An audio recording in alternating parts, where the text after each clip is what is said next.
Une ville est en deuil, une communauté bouleversée. La nouvelle est tombée comme un coup près, la femme du pasteur est morte. Personne ne s'y attendait. Sa disparition fut soudaine, brutale, incompréhensible. Dans les rues, les fidèles pleurent. Mais très vite, la douleur se transforme en colère, et la colère en accusation. Un nom surgit, répété de bouche en bouche, celui du pasteur lui-même. Et bientôt, une marche s'organise. Au début, ce ne sont que des murmures. Comment une femme en bonne santé peut-elle mourir ainsi, disent certains. Il y a des choses qu'on nous cache. D'autres se demandent, un mari trop sévère, un pasteur trop autoritaire, et si derrière l'homme de Dieu, il y avait une autre vérité? Les réseaux sociaux s'enflamment. Des vidéos circulent. Des messages vocaux s'échangent à toute vitesse. On dit que c'est lui. On dit qu'il est coupable. Dans les foyers, dans les marchés, dans les taxis, tout le monde en parle. La mort de la femme du pasteur n'est plus seulement une tragédie. C'est devenu une affaire publique. Un groupe de fidèles choqués décide d'agir. Et nous ne pouvons pas nous taire. Si nous restons silencieux, c'est que nous acceptons. Marchons pour la vérité. Marchons pour la justice. Et ainsi,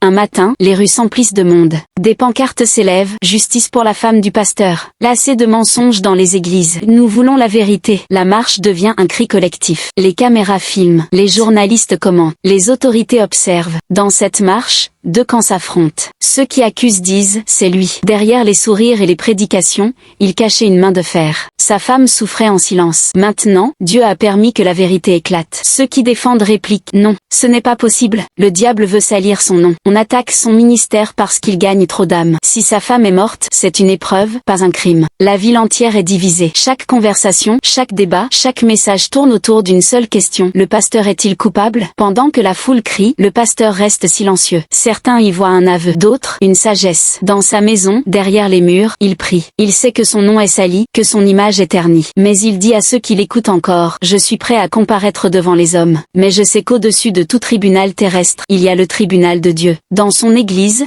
l'atmosphère est lourde. Les chaises vides se multiplient. Certains ont cessé de venir. D'autres s'accrochent, persuadés qu'un jour, la vérité éclatera. Une sœur témoigne, maman était toujours souriante, mais parfois, on voyait la fatigue dans ses yeux. Un frère ajoute, ceux qui accusent ne savent rien. Ils détruisent un ministère à cause de leur rumeur. Chaque témoignage ajoute de l'huile sur le feu. La marche contre le pasteur dépasse le simple fait divers. C'est le symbole d'une génération qui ne fait plus confiance. Une génération qui doute des hommes de Dieu, qui voit derrière chaque prédication un masque possible. La marche devient une révolte contre l'hypocrisie, contre les secrets, contre les scandales étouffés. Mais en même temps, elle révèle une autre réalité, la facilité avec laquelle une foule peut condamner sans preuve, juger sans attendre, lapider sans connaître la vérité. Cette affaire, cette marche, ce tumulte, tout cela nous apprend quelque chose. La réputation d'un homme de Dieu est fragile. Le monde attend toujours une occasion de pointer du doigt. Les couples pastoraux portent un poids énorme, et parfois ce poids les écrase. Et surtout, les accusations, vraies ou fausses, ne tuent pas seulement des hommes, elles détruisent des communautés entières. La marche contre le pasteur restera dans les mémoires. Certains s'en souviendront comme d'une quête de justice, d'autres comme d'une grande injustice. Mais une vérité demeure, les hommes peuvent juger, mais seul Dieu connaît réellement les cœurs. Et toi qui regardes cette vidéo, si demain la foule s'élève contre toi, si on t'accuse à tort ou à raison,